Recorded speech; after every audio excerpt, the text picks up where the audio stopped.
Hello, my name is Caitlin, and what I'll be talking to you today is about Black History Month.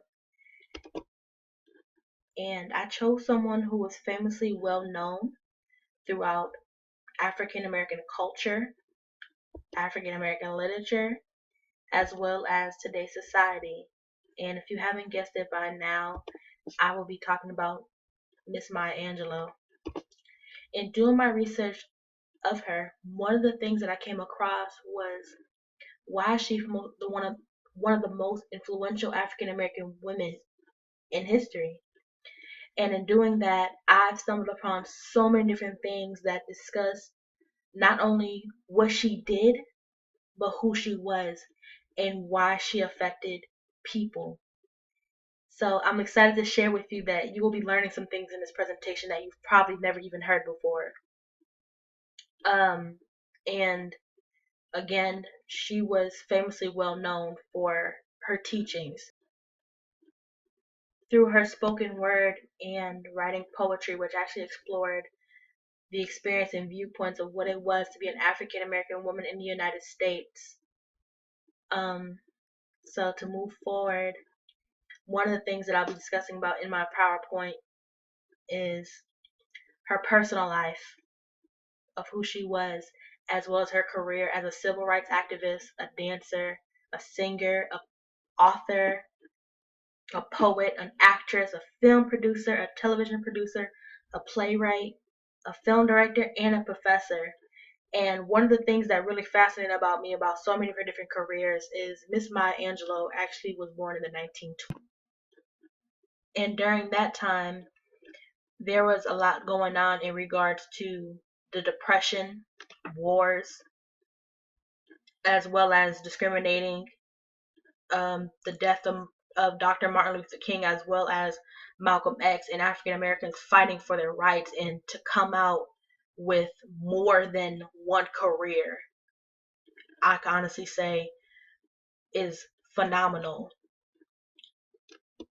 Moving forward, some of the things that I'll be discussing is some of the things that she did other than what we know her for, which is really being a poet as well as a writer.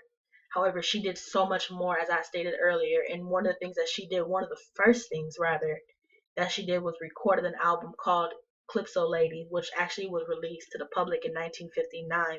Again, that was amazing because I didn't even know she was a singer. I didn't even know that the first thing that she did was record an album.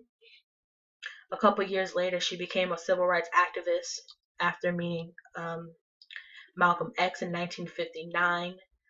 A year later, she had moved to Egypt to work as an editor for the Arab Observer.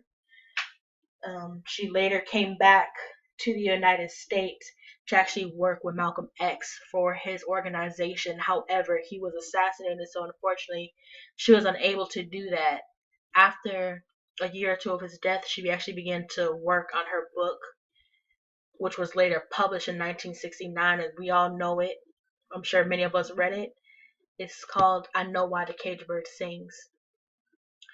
Throughout the years later, of course, she did so many other different things, published another book, did a couple more works. However, one of the things that we also know her for is actually reading her poem during the inauguration of President Bill Clinton, and the poem that she read was "On the Pulse of the Morning," which was in 1993.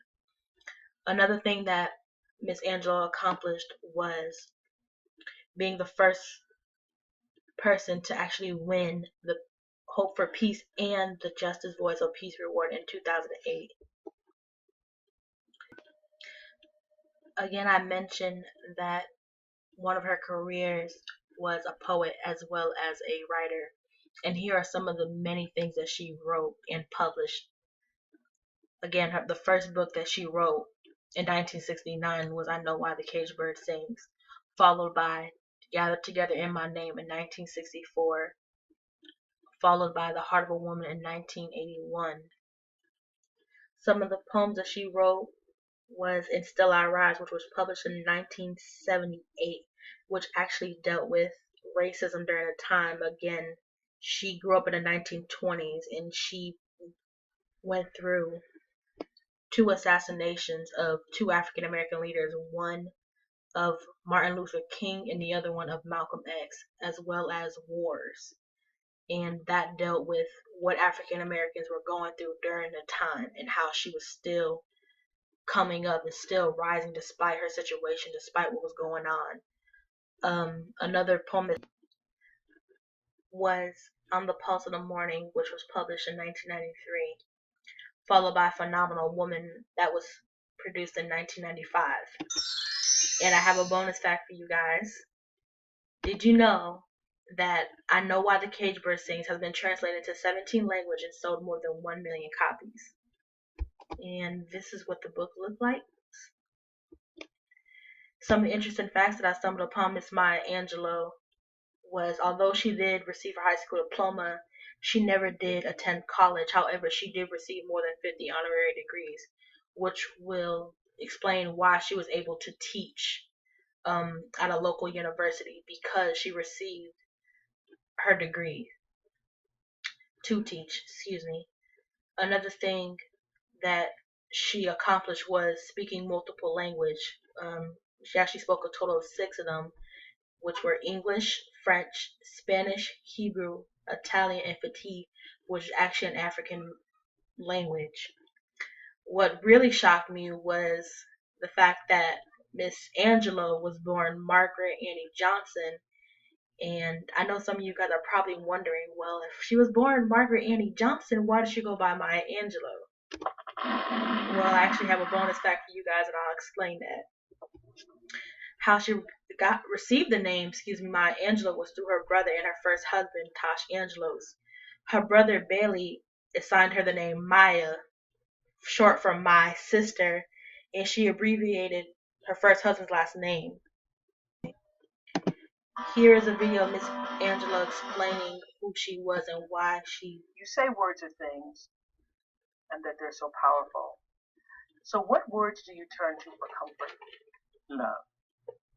And again, see, I think love is that condition in the human spirit so profound that it allows us to forgive.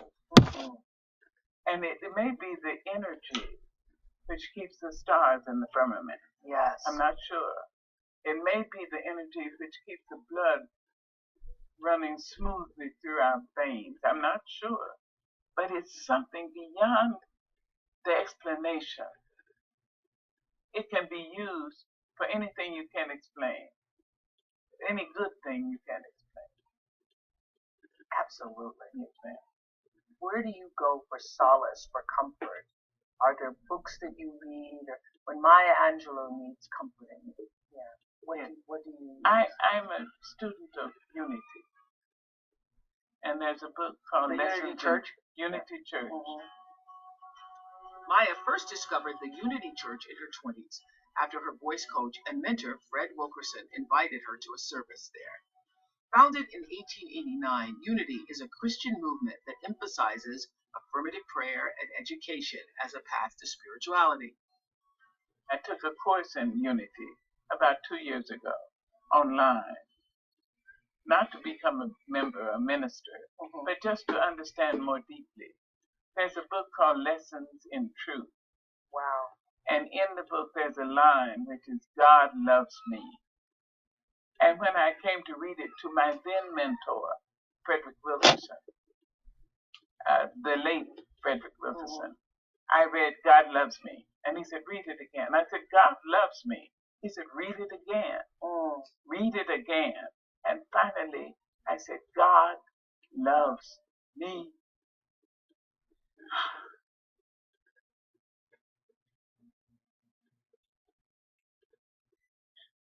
It still humbles me that this force, which made leaves and fleas and stars and rivers and you, loves me, Maya Angelou. It's amazing. I can do anything and do it well. Any good thing, I can do it. That's why I'm who I am. Yes, because God loves me and I'm amazed at it and grateful for it. And to conclude, please enjoy this poem. You may write me down in history with your bitter, twisted lies.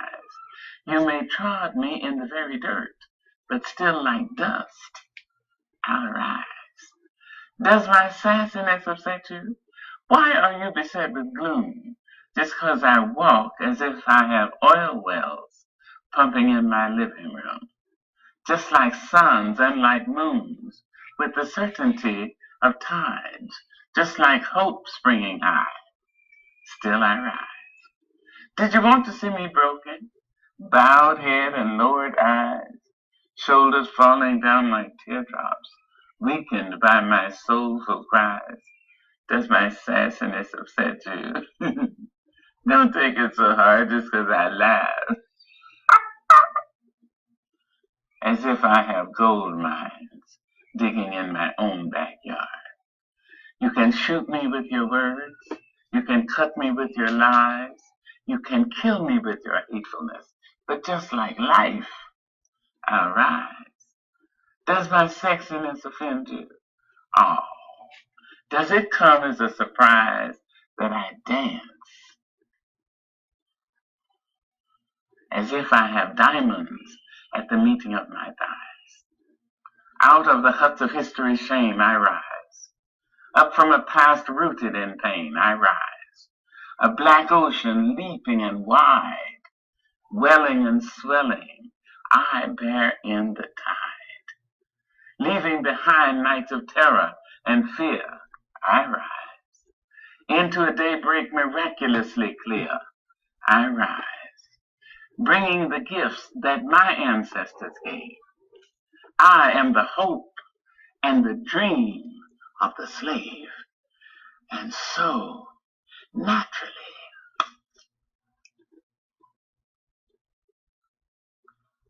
there I go rising. That was Maya Angelou's poem Still I Rise, which I discussed earlier, that dealt with racism during the time and what she was going through and the circumstances that she had to overcome. And this quote, you may encounter many defeats, but you must not be defeated. In fact, it may be necessary to encounter the defeats so you can know who you are, what you can rise from, how you can still come out of it. That was a quote from her, and I've chose to use it with Still I Rise again because despite what she went through, despite circumstances, despite hurts, despite pains, she pressed through and she overcame a lot of different things and was able to be successful despite what society was saying, despite what people were saying. She still was successful. And that's something I want to express to people, that it doesn't matter what you go through, you can overcome. And that was something that Maya Angelou wanted to inform people as well through her word, through her spoken word, through her poems, through her writings. And that's all.